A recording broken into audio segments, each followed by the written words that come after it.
Bijou, ça fait toujours plaisir pour la Saint-Valentin, surtout s'il est fabriqué avec amour par des artisans locaux. Jusqu'à demain, le hall de l'Assemblée accueille le salon de la bijouterie d'art. Les jeunes créateurs y occupent une place de choix cette année et on peut dire qu'il ne manque pas d'inventivité. Mais passer d'artiste à exposant n'est pas toujours évident. Laure Philibert. Tahia participe pour la première fois à une exposition publique de ses créations.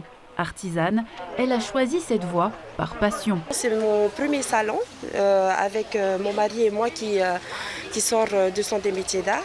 Et pour une première, on est là comme ça au milieu des personnes qui ont l'habitude, qui ont cette expérience en fait dans tout ce qui est bijouterie d'art. Et là, on est au milieu d'eux et tellement émerveillés. Ça nous fait plaisir de faire partie de tous ces noms-là. Avec son mari, Tahia crée des bijoux où se mêlent les cultures et matériaux du Fénois. On a essayé de faire un mariage entre nos cultures.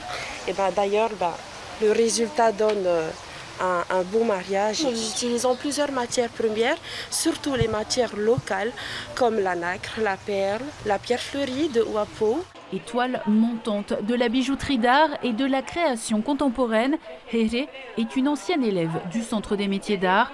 Si de nombreux jeunes se tournent vers le salariat, Here n'a pas hésité un instant à se lancer à son compte. Je ne trouve pas que c'est compliqué du moment que tu aimes ce que tu fais et que tu le fais bien. Tant que tu es sincère dans ce que tu fais et que tu t'impliques à fond, il n'y a pas de souci. La créativité, je l'ai depuis toujours et je me suis formée pour. Donc voilà, ça prend du temps peut-être, mais il suffit de se former et de se donner les moyens. Mama Faoura pousse depuis des années la jeune génération à se lancer dans les métiers artisanaux et les conseille. Là, ils n'ont pas de salaire. Là, leur salaire, c'est eux-mêmes. C'est très courageux de leur part de venir. Parce que là, quand ils vont sortir d'ici, ils seront leurs vrais patrons. Et il faut être patenté, il faut être formé parce que faire ce métier-là, il y a 3 métiers. Créer, fabriquer et vendre. C'est la vente qui est difficile.